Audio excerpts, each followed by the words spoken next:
English for garment. Express Series. English for the Fashion Industry by Mary E. Ward. Published and copyright Oxford University Press, 2012. Unit 1, Exercise 1. 1. My job involves crazy hours. You've got to be very flexible and personable because you're constantly working with people's public image. This can be especially challenging with celebrity clients, and I've had to work a lot on communicating clearly with them. I love it when we've put together a few looks and a client says, "Wow, I never would have thought about wearing it like that," or "I usually don't wear those colours, but they actually work well." 2. What's the best thing about my job? Well, I really like the fact that it's varied, from supervising my team and providing them with the support they need to do their jobs, to generating ideas for a new publicity campaign or organising an in-store product launch. I never get bored. I've even had to write speeches for our designers when they've received industry awards. The hours are long, but no 2 weeks are ever the same. 3. I need lots of different skills in my job. Basically, we are like fortune tellers, predicting what people will want to be wearing 18 to 24 months in advance. We need to be able to communicate our vision using hand-drawn or digital sketches. We also have to build good relationships with textile manufacturers so that we can find the right fabrics for our designs. We are team leaders, supervising the production and creation of prototypes. And last but not least, we are showmen, presenting our designs to the public on the runway. 4. How would I describe my job to someone who wants to get into manufacturing? Well, first of all, it involves meeting often with our clients, who are mostly from the fashion industry, and talking about making their products. We provide a full service, sourcing the fabric and then cutting and sewing it according to the client's instructions. I spend a lot of time on the factory floor, overseeing production, making sure the job gets done. But my job also involves travelling a lot to trade fairs, sourcing new materials and making contacts. 5. This job has really transformed in the past 20 years. It's not just a desk job anymore, working for one editor. These days, there are so many more opportunities to freelance across a variety of media. Print, online, TV, YouTube, and social media sites. We spend a lot of time doing research or doing interviews and mixing in our own opinions, too. I guess you could call us factual critics.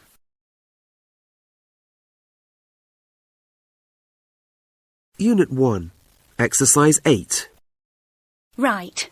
Let's get started on our first review of the Spring Women's Wear line.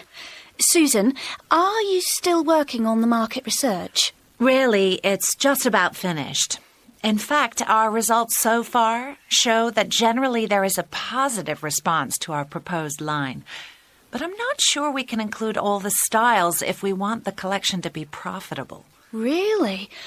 How many do you think we can include? Oh, probably around 40 in total. It depends a little on the budget and on how efficient the pattern designs are. I see.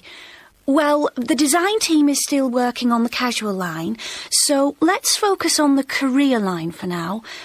Erica, do you have any suggestions for how to make the patterns more efficient? Should we start with the pale blue suit? Yes, let's do that.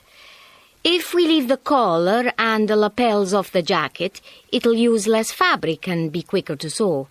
We can also reduce the number of buttons from 4 to 3. That's a good idea, Erica. What about the other pieces for the suit? Well, the blue trousers are a standard piece, so the hem, waistband and seams are no problem. For the white shirt, it depends on the number of design details. Melissa, what's your team thinking of including? The team's working on bringing a fashion-forward look to our classical line. For blouses, we're including embroidered motifs on collars and cuffs, as well as for shirts. Shirts will also have an embroidered motif on the chest pocket. Fewer details would mean faster production. OK, well, I'll keep that in mind. What about the outerwear coat? You mean the navy blue one? We're going with 4 front pockets and an oversized lapel. I wonder how much extra fabric that translates into. We have to remember the budget, you know. I think the production team is sewing a sample of the outerwear coat today. When that's finished, we'll know the exact quantity of fabric we need per coat. Okay. Shall we look at which patterns we could cut now?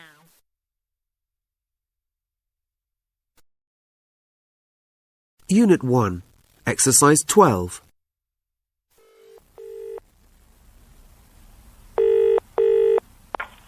Hello? Hi, Melissa. It's Susan from merchandising here. How's the research for the autumn-winter line going? Really well. We're ready to give the line a name. Blue Turkish Delight. That sounds fantastic. I can't wait to see the storyboard. How's it coming along? Good. The design team is still researching different prints for the collection. We're trying to figure out whether to include geometric prints, as well as florals and paisleys. What do you think? Are people buying prints at the moment? Definitely. More and more people are mixing prints with solid blocks of color, and some people are even wearing clashing prints. It's definitely a growing trend. What color palette are you using? Well, the colour theme is turquoise and dark and light blue. We're also including some green tones like teal and emerald. Great. Our clients will really go for those colors. They're becoming really popular. Exactly. And people can also mix and match them easily. Yeah, it sounds as if our customers will really like it. I look forward to seeing the finished storyboard at next week's meeting. Do you know what the PR department is planning for the line? They're thinking of promoting the line by organising a colour-themed event in store with models wearing the designs. Helen will be at the meeting next week and she's planning to talk us through the PR campaign then. Great. Well, I'm looking forward to it.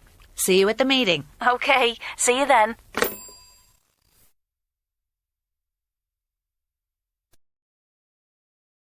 Unit 2, Exercise 1. 1. Before the 1750s, women were mostly responsible for sewing and decorating clothing. In the 1840s, 2 Americans, Isaac Singer and Elias Howe, invented individual sewing machines. What did this mean for the fashion industry? The arrival of machinery during the Industrial Revolution meant that making clothes became men's work. In addition, the use of machinery led to mass production, which meant clothing became more available and affordable. 2. There didn't always used to be shopping centres where consumers could find everything they needed. Nowadays, department stores or online specialist retailers stock a big range of items of clothing, and it's very easy to find things you need. But it used to take up a lot of time for consumers, as they had to buy each item from a different vendor. So when did this organisation of selling and buying change? It was around 1840 in Paris, when the first retail outlet decided to combine a variety of products in one store. Soon after, many stores started selling a range of fabrics, trim and embellishments, and accessories. 3. When people think of fashion, they often think of France. But it was an Englishman, Charles Frederick Worth, who is recognised as the father of the luxury fashion house in France. After moving to Paris, he started as an assistant in a dressmaking shop. A few years later, in 1857, the House of Worth was set up.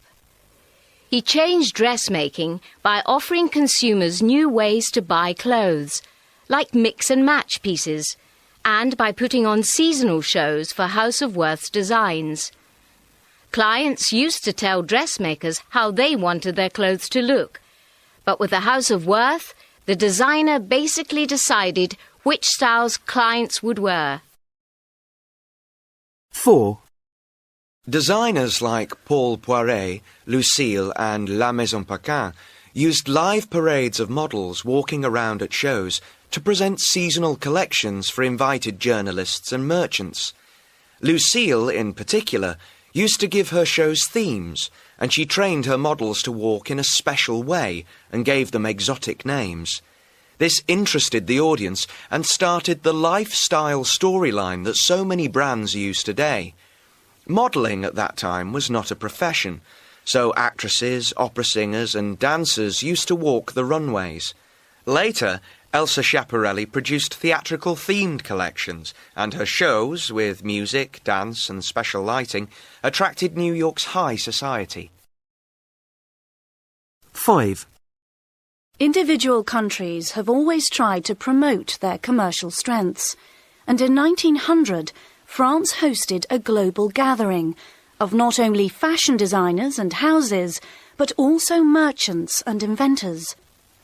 The increasingly well-known couture houses did not miss the opportunity to display their creations, and they paid careful attention to the arrangement of their mannequins and sets. But next to the larger houses, small designers and shops could also show their creations. Today, fashion weeks offer similar opportunities to designers, from those at the very beginning of their careers to leading global brands. 6. After World War II ended in 1945, fashion played a major role in generating money and creating new business models. Couture houses reopened, and Dior launched the hugely influential New Look. He presented it at the seasonal fashion shows in 1947, along with other designers such as Jacques Fath, Hubert de Givenchy and Gabrielle Chanel. These leading French designers licensed their names to manufacturers in the US who produced more affordable clothing lines. Consumers bought the garments along with accessories like handbags and sunglasses. It was profitable until the 1960s, when young people demanded street styles. As a result of that demand, labels had to become much more accessible and affordable.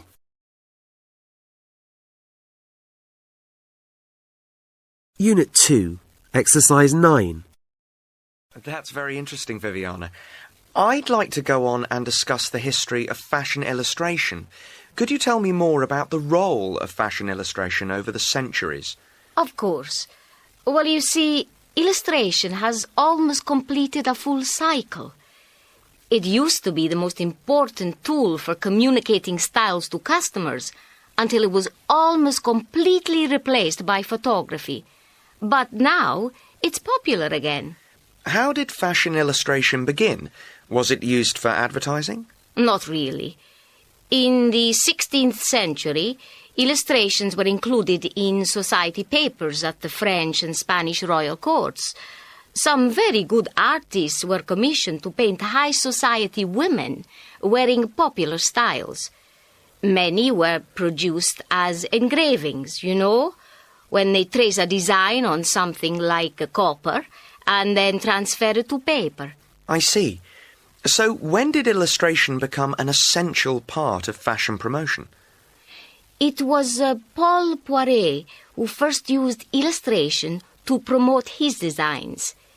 He used to commission limited editions of artists' illustrations of his designs and publish them as albums. These albums were promoted as pure artwork, but they also brought customers into the atelier. That was about the same time that the fashion magazine La Gazette du Bon Temps was launched. Which illustration styles did that publication prefer to use? Many artists contributed to La Gazette du Bon Temps. Maybe two of the best known were Georges Barbier and Umberto Brunelleschi.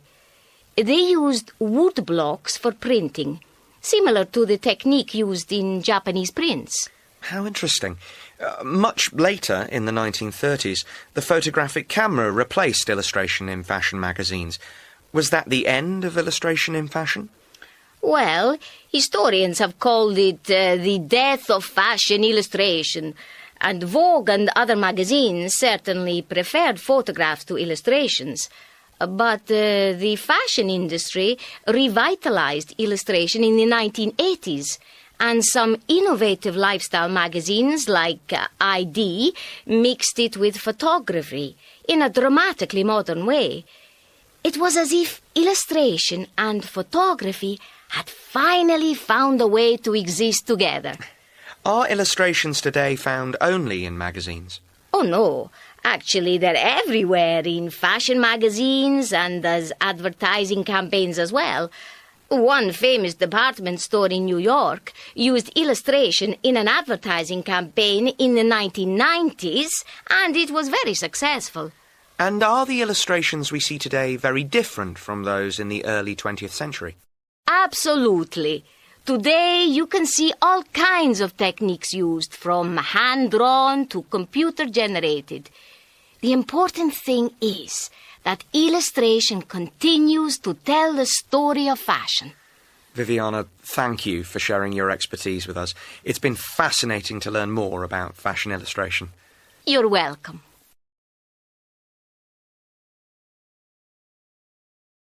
Unit 3, Exercise 3.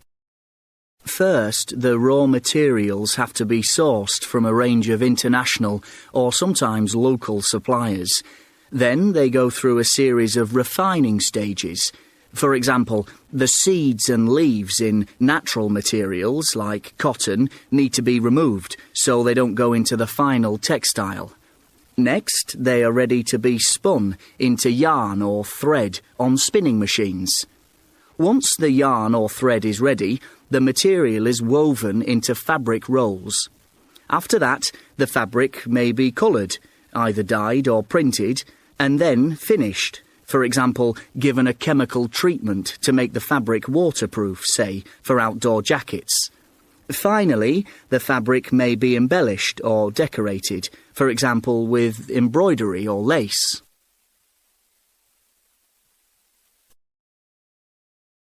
Unit 3, Exercise 7. Here at Fabritex, we work hard to provide our customers with high-quality dyed fabrics for clothing and accessories. We have a range of chemical or plant-based dyes for customers to choose from. Our eco-friendly range of organic dyes is made from pigments derived from plants, so the impact on the environment is minimal. They're all water-based with no chemical fixers and come in a wide range of colours, including our signature indigo, a deep blue-violet colour. Unfortunately, we can't guarantee colour fastness for the organic dyes, particularly with darker colours. For colours that are guaranteed to last, our inorganic range is ideal. Chemicals are used to set the colour, and we test all fabrics to ensure colour fastness. We want our colours to stay on the fabric, not on your skin. For pale or no colour results, we use a chemical bleach. It's important to us to ensure your fabrics are comfortable, so we have a range of finishing processes to soften them, especially for denim or for waterproofing. We also offer special services such as embellishment, embroidery or applique or resist dyeing methods with wax designs. There's also imprinting or wood blocking for your favourite graphics, and our highly trained pattern designers can help advise you. Whatever your dyeing, embellishment or finishing needs, Fabritex delivers high quality and speedy service. Just visit our website or call us on our free phone number with any questions.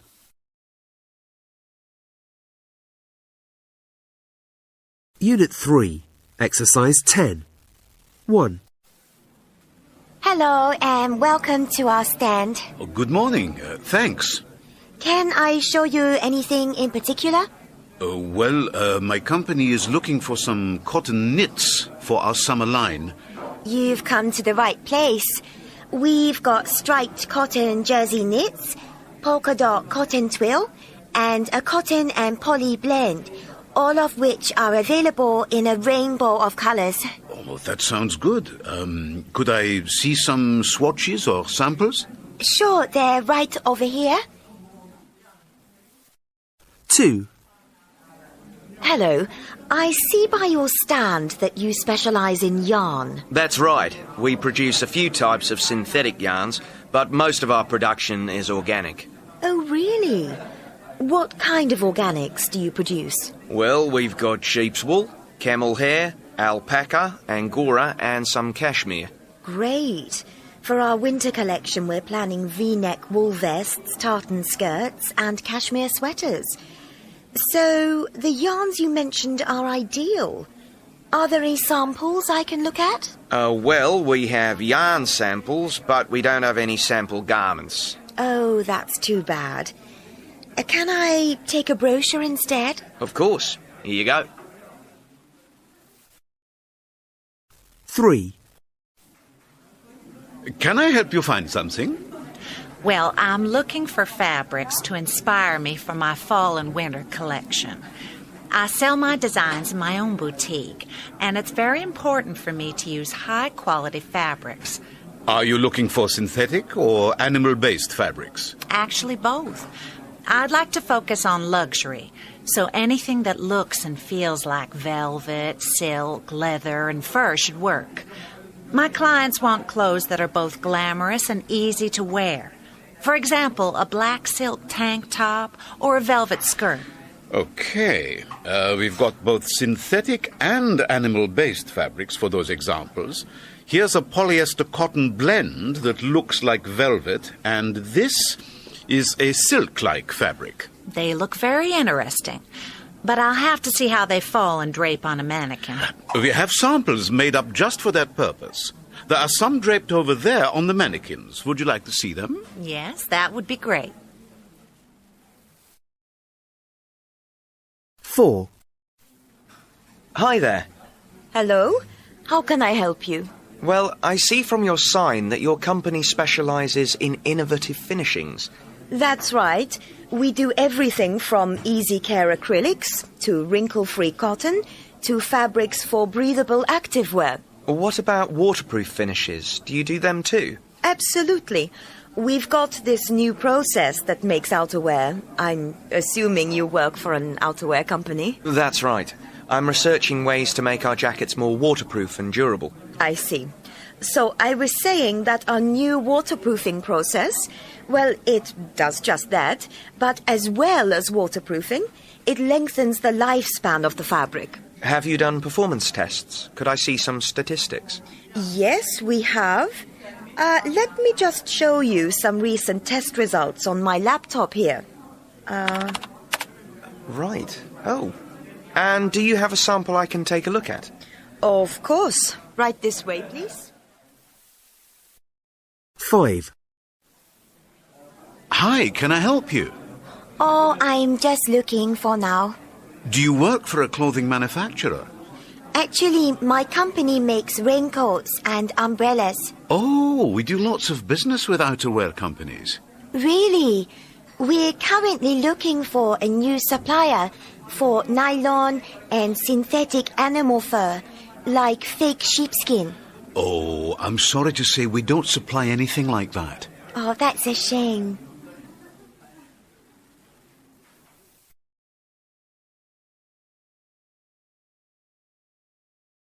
Unit 4, Exercise 6.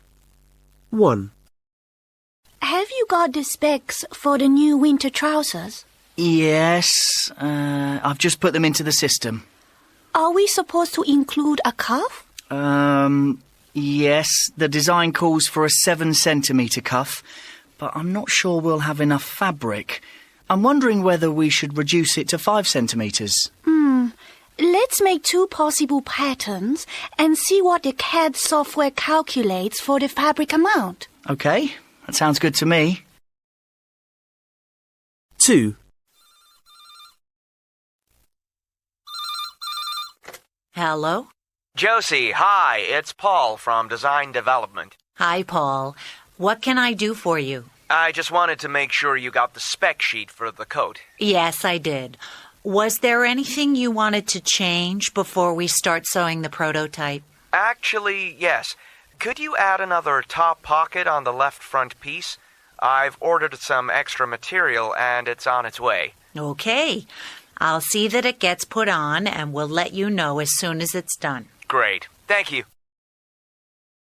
3. Hi, Susan. I came by to see if you've done the fabric layout on the sample cutter yet. Hi, John. Yes, I have. How's it looking? Well, I'm not so sure this is the fabric we want for the shirt. Take a look at how the back yoke cuts. I see. Let's check the specs. Here they are. What do they say? The body, sleeves and collar all need to be cut vertically, but the back yoke is cut horizontally. That should allow for more ease of comfort. Oh, I see now. Sorry about that. I'll reprogram the sample cutter and try it again. Thanks. 4. Hi, Jen.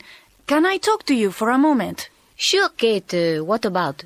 Well, we put the design specifications for the Malibu skirt into the PDS, and it's calculated that the extra fabric needed for the lining is over our budget. Really? That's not good news. We'll have to sew it without the lining. All right, then.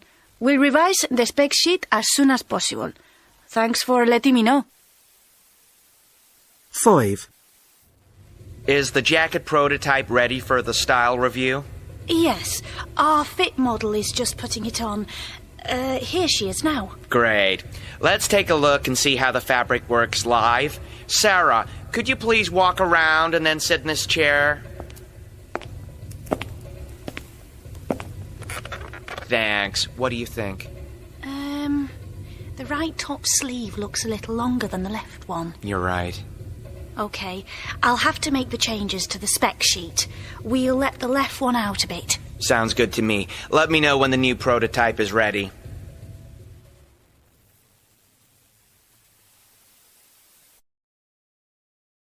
Unit 4, Exercise 10. Are we ready?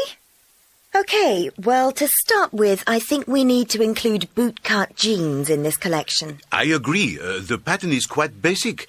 I think we should also remember that we can use a similar pattern for wide-leg trousers. Yes, you're right. I'm just not sure that 2 wide-leg trouser types would sell that well.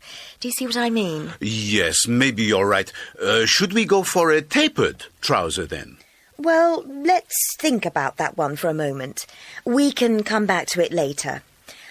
Moving on, which jacket patterns are we using? It's a casual line, so there's no space for a double-breasted jacket, right? It's too formal. Absolutely. I was thinking about including a cinched waist jacket. What do you think? Okay, but it'll use more fabric than a cropped one, so we'll have to see if we have the right amount of fabric after we put the specs in the CAD program. Okay.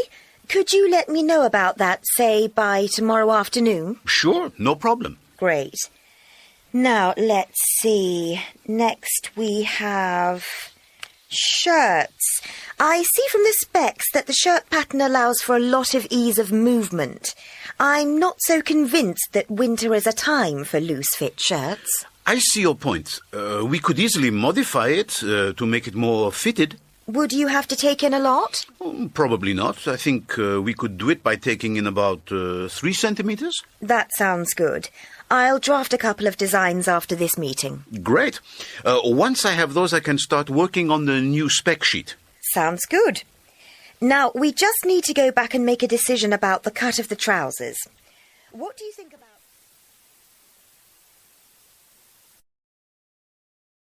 Unit 5, Exercise 2. Let's get started, shall we? We're looking at the ladies' trouser today. I've completed my quality assessment of production and have highlighted some issues on the checklist. The first thing I'd like us to look at is the fastener. The zip was broken in about 1/3 of the trousers. That's a high rate of error. It must be a faulty batch of zips. I'll follow it up with our supplier. Good, thanks. And there were some problems with the pockets. On many pairs, the front pockets were sewn one on top of the other. Why do you think that's happening? Well, it might be because we have new machinery. Our operators are still receiving training on how to use the new stand-up sewing machines. At the moment, they're not always producing consistent results. OK. So how about getting new operators to work side by side with more experienced on-the-job mentors? The mentors might help the operators understand the line sheet instructions better? Sure, that's a great suggestion. We can definitely do that. So now that we've looked at the front pockets, what about the back pockets? Well, I'm glad you asked. On several pairs, the back pockets were left unturned before sewing. It's difficult to say why that's happening, but again, I think that it might be a problem with the new staff. The group working on the back pockets will finish their training this week, so hopefully that will correct these problems. I see. Yes, let's hope so. Right, on to stitching problems. At times, there's irregular stitching, and it makes the leg hem weak, which means one trouser leg is often longer than the other. Maybe we need to check the stitching more frequently. How about we send someone down to the sewing floor every hour to check on trouser hems? I think that's a good idea, at least until we can identify the source of this problem. OK, I'll send you regular updates on that until it's cleared up. That should also help with the final item on my list, the gaps in the side seams, which are due to dropped stitches. I'm not quite sure how that happened. It must be a mechanical problem. I suggest we check that the machines are working correctly each day before we start assembling garments. That sounds like a good action plan to me. Great. I'll include that information in my progress updates to you. OK. Let's hope we see a significant improvement soon.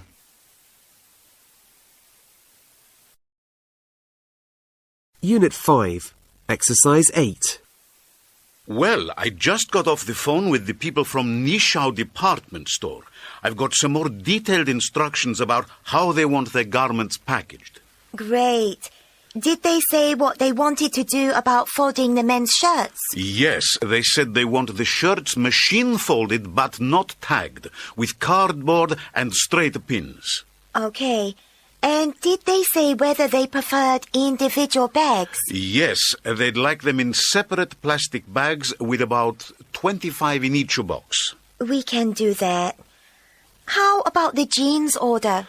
Well, they told me they'd prefer hand-folding and that all jeans should be delivered with hang tags. OK.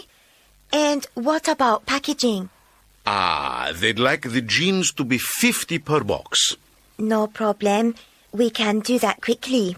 Oh, I nearly forgot. They told me to make sure that the jeans are packed with a piece of tissue paper in between garments. OK. That shouldn't be a problem.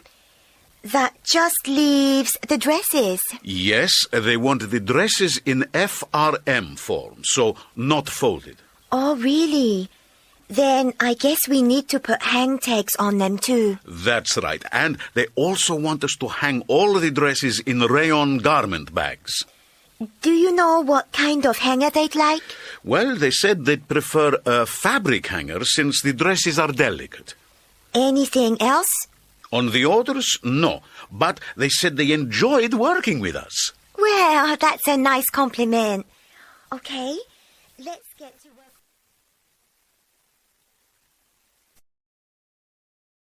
Unit 6, Exercise 6. 1. The product line is for all end users. There will be items for work, weekend, evening, day into evening, and secondary bags like laptop or work cases. The idea is that as an accessory, we'll always be by your side, just like a trusted friend. I see. Our top priority is to raise brand awareness. Any ideas for promotion? Well, first of all, with a small budget, we need to be creative. So we're thinking of using flyers to attract more customers. They could be in the shape of our bags, and we could distribute them near our stores. For this to be effective, we need a promotion printed on the back, say 10% off a purchase with the flyer. That's a great idea. But it's also important to increase our brand recognition in a more general way.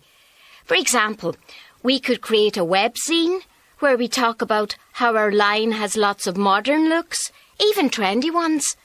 And maybe this is less important, but our website could offer a view inside option, so customers could almost experience holding our products in their hands. Those are all good ideas.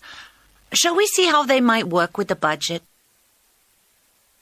2. This launch should be a memorable event, especially since we're doing it at the Modern Art Museum.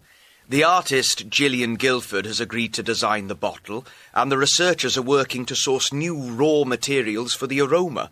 The purpose is to use the artist as a muse and as an inspiration for a truly unique scent. That's great. I'm so glad Gillian's going to be working with us on this project. So, our first priority for the marketing campaign is to link the fragrance with art. Yes, we should really promote the artistic connection. Another thing to consider is getting coverage in the fashion press. Why don't we get Gillian to do an interview? Well, she's quite shy, but I suppose she might agree to a written interview. That sounds good. We could put it on our website. Okay, and we could also do a photo gallery of her at the launch party. Good idea. 3.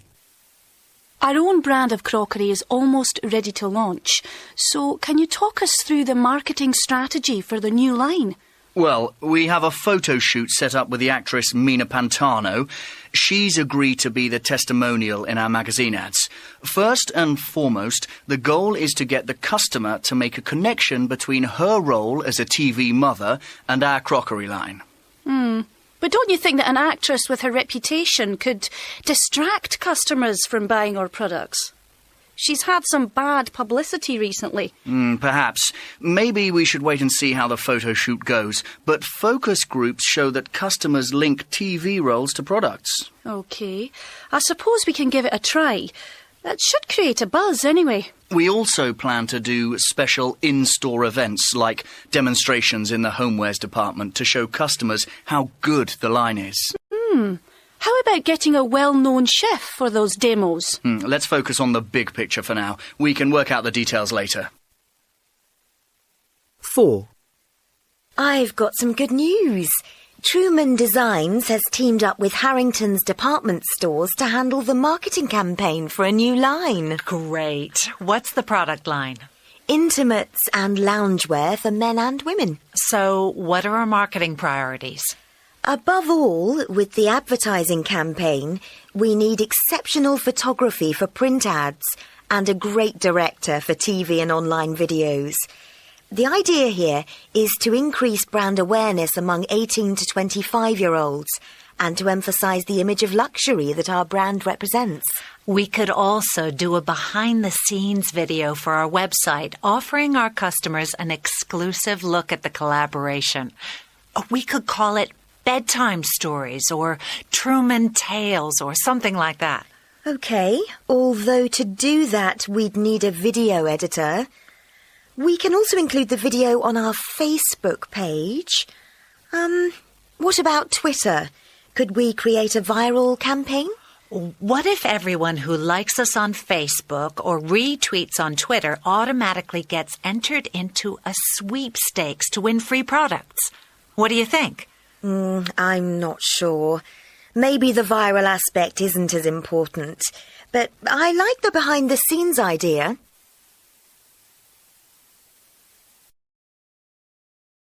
Unit 6, Exercise 10. Right, so we all agree that our priority for Leanne Designs is to think of Fashion Week events. The question is, which promotional channels are we going to use? How about we begin by discussing ideas for events? Well, if I could make a suggestion, it would be a good idea to get a celebrity endorsement and have that person at an event. What about someone from the music or film world? Our focus groups showed that Leanne's customers spend a lot of their free time going to concerts or watching movies. I like that idea. How about a singer in a rock band? Better still, why not get several cool young musicians or actors involved? Good suggestion. I like it. I agree. And how about having a cocktail reception with the celebrities and inviting Leanne's business partners to attend too? That's a great idea. I'll get in touch with Leanne Designs and see who's on their contact list. Is there anyone else we could invite to the event? I'd recommend including some loyal customers and influential journalists on the guest list. That could be a pretty long list of names. Do we have the budget for, say, 200 people? Actually, we do. Leanne Designs really wants to stand out from all the other events of Fashion Week. Good. Then I'd also suggest inviting some people from Sachet. You know, the company that developed the fashion show phone application? It's a really popular app. I'm sorry, but I don't think that will work. It will take attention away from Leanne Designs. Okay. I guess you're right. Moving on. Let's discuss other possible events for the week. Leanne herself asked for something that would surprise the public at Fashion Week. Any ideas on that? Have we thought about organising a flash mob? Well, that might work, but we've never put one together before. Don't worry. Just organize it like an in-store event. But keep it as quiet as possible. The surprise element has the biggest effect on customers. That's true. What about the location? How about in a park? Maybe near the zoo? I'm afraid I'm not very keen on that idea because little kids going to the zoo could run right into our flash mob. You're right. How about doing it in a popular shopping street, say at lunchtime when there will be lots of people around? That sounds great, but I'll have to check with the city's permits department first. We don't want to break the law. I'll do that and get back to you. Great ideas, both of you.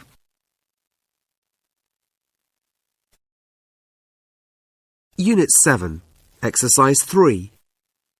Let's get started, shall we? Last week we set the budget, so on the agenda this week are the show concept, publicity, the venue and the outfits.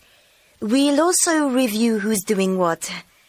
Anita, Frances, do either of you have anything to add? Gabriella, I think we should also discuss which modelling agency we're going to use. You're right, Anita. Has anyone made contact with Estelle agency yet? I haven't done that yet. I haven't either. Well, I'd like you to handle that, Anita. And also please call Georges Models. We need to get both agencies' daily rates to compare costs. Sure, Gabriella, I'd be happy to. Great. Okay. First on the agenda is the show concept. Could you both confirm that all the teams know about the seaside concept for the spring-summer collection? Frances? Well, I still have to let the stage manager know. Okay. You'll have to let him know by the end of the week, Frances. Right, I'll do that. Anita, how about you? I've informed most of the stylist team, but I still have to let Alex know. Sorry, Anita, who's Alex again? He's the promotional coordinator. That's right. Okay. Well, you'll have to tell him about the show concept by tomorrow, Anita. I'm meeting him the following day to talk him through the budget for advertisements and invitations. I'll do that right after our meeting today. Gabriella, on the invitations, are we going to send e-invites? Yes, Anita, I'd like to. Please be sure to mention that to Alex when you speak to him later. I will. Moving on. How far have we got with choosing a venue? Well, we've only had time to look at one place, and it was too small. Given how close we're getting to the show date, I think we need to make this a priority. Anita, you're going to help Frances find a location by next week. Can you work together on that? Remember, we need somewhere near the river. That sounds good. I've got a few ideas to follow up. Okay, do that and get back to me as soon as you have any news. Let's see. That leaves us with the last item on the agenda, the outfits. Frances?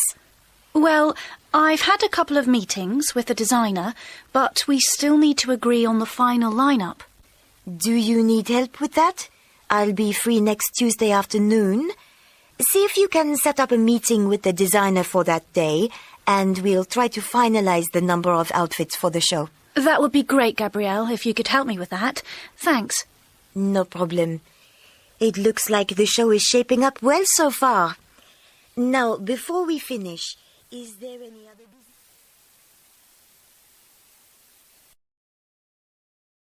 Unit 7, Exercise 8. 1. Let's get started on the dress rehearsal. Are all the models here? Well, about that, About what? unfortunately, not all the models have reported in. What do you mean? It's in their contracts. They're supposed to be on time. You're absolutely right. So, have you tried to call them? Well, not all of them filled out the contact information sheet, I'm sorry to say. Really? Let's see what we can do to remedy the situation. Get on the phone to the modeling agency and have them email us the model's contact information, okay? Right away. I'm sorry this happened. Okay, but we need to sort this out quickly. The show's in 5 days, so let's get on with it, yeah? 2. Why do we have a Y-shaped catwalk? The floor plan specifically called for a U-shaped one. Not everyone in the audience can see the models on the catwalk with a Y shape. Didn't the builders see the updated floor plan I sent out via email? I'm terribly sorry. I take full responsibility for not telling them. I haven't spoken to the builders for a few days. I didn't realise they were working from the wrong plan. You should be in contact with them every day. Well, I guess there's enough time to change things, but it's a time-consuming and expensive mistake. I'm so sorry. It won't happen again. 3. Let's review today's progress before going home. Okay. Let me just bring it up on screen. Why is it taking so long? Oh, no. What? I hate to tell you this, but it looks like I didn't save today's file. What are we going to do now? Didn't you make a backup copy? I usually do, but with all the changes for the stage construction yesterday, I forgot. I'm so sorry. Oh, don't worry. There's always another copy somewhere. Check your email. Okay, checking now. Oh, thank goodness. Here's a copy I emailed to the stage manager. Good. But from now on, make backup copies on your USB key and email me a copy every day. Okay? I will. I apologize again. 4. I hate to tell you this, but it looks like that model didn't get dressed on the floor covering. Well, could you go over there and check to make sure the dress isn't dirty? That's the last thing we need. Okay, I'll go check. Excusez-moi. Well? It is a little dirty, but I don't think it will show as the dress is dark blue. I suppose you're right, but we'll have to clean it before returning it. I'll see that it's cleaned. I'm so sorry. It was my responsibility to tell all the models about the floor covering. Okay, but you should remind all the dressers that the models have to stand on the floor covering while changing outfits. I will. 5. What is Sasha doing out on the catwalk before me? I should go and tell the fashion director. I'm afraid to say that one of the models went out on the catwalk out of turn. What? How on earth did that happen? Well, I'm sorry, but I think I was distracted and I didn't double-check the lineup sheet, so they didn't stay in the correct order. I understand. Things can go wrong. Look, it's only one model out of turn, so make sure you stay by the entrance and keep track of them for the rest of the show. And please refer to the lineup sheet, both you and the models.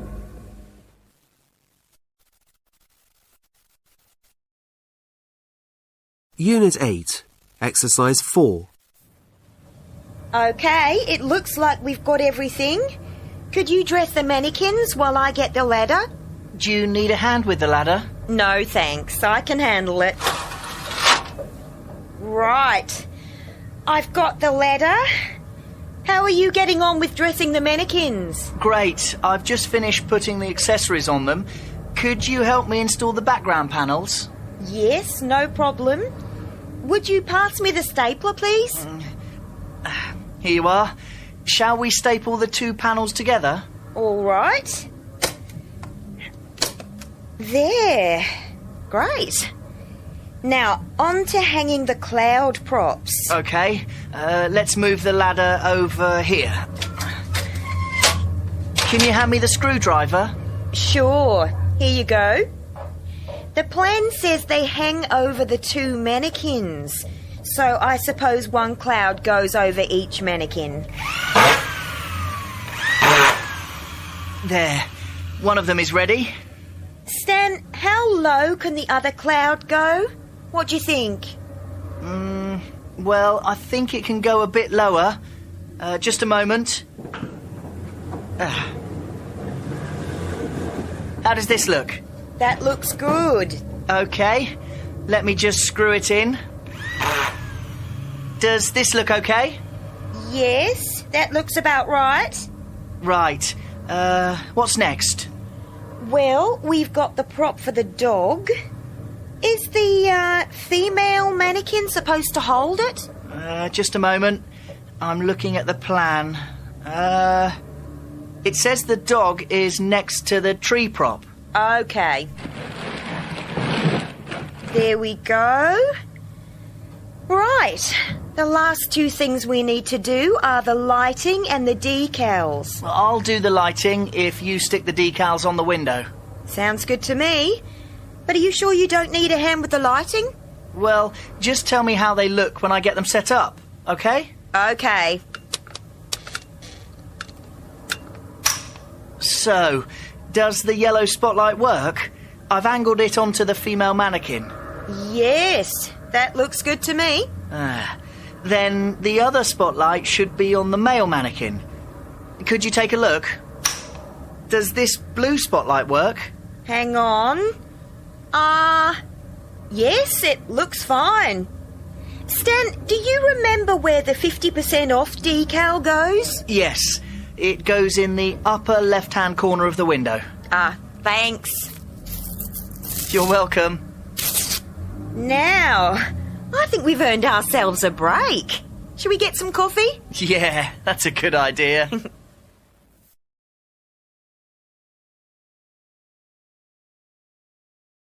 Unit 8, Exercise 8.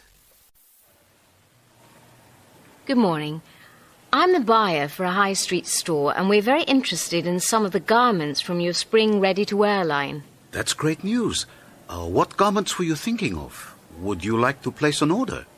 Well, I'd like to see what discounts you can offer me. How about we start with the skirts? What's the unit price on the brown linen skirt? 40 euros. If we order in high volumes, can you offer us a discount of, say, 20%? It depends. That's a pretty big discount. How many units are you thinking of ordering? Around 500 units? What would the cost price be per unit? Well, for that size order, I can give you a 15% discount on condition that you agree to a maximum of 10% buybacks. So the price per unit would be 34 euros. 500 at 34 euros each. That's 17,000 euros. I'm not sure we can meet that cost. It might be better if we reduce the number of units to 300 then. What's your best offer on an order of that size? Okay, for that order type, I can offer you a 10% discount, providing there are no buybacks. We could always discount the price in store sales, although I'd have to check with the head office before committing at this price. Actually, if it's an item you think you will stock across all your stores, I'll contact my supervisor and see what I can do. Let me call her. Do you think you could wait a few minutes? Sure, no problem. Okay. Well, I just got off the phone with my supervisor, and she said that we could manage 33 euros per unit for the first 400 units. and then 32 euros per unit for any orders above that. That's the best we can do. OK, that sounds fair. I think we have a deal. Oh, wait a moment. We still need to discuss delivery dates. We can usually deliver 4 to 5 weeks after an order is placed. Actually, we need delivery within 3 weeks in time for our new seasonal promotion. Given that the order is a bit smaller, could you meet a shorter deadline? We can reduce the production time by a few days, but we can't speed up the delivery times from our Asian factory. Sorry, I'm afraid my hands are tied on this one. That's too bad. I think we may need to look at another garment instead. Is it a similar story for your men's knit sweaters? Well, let me just...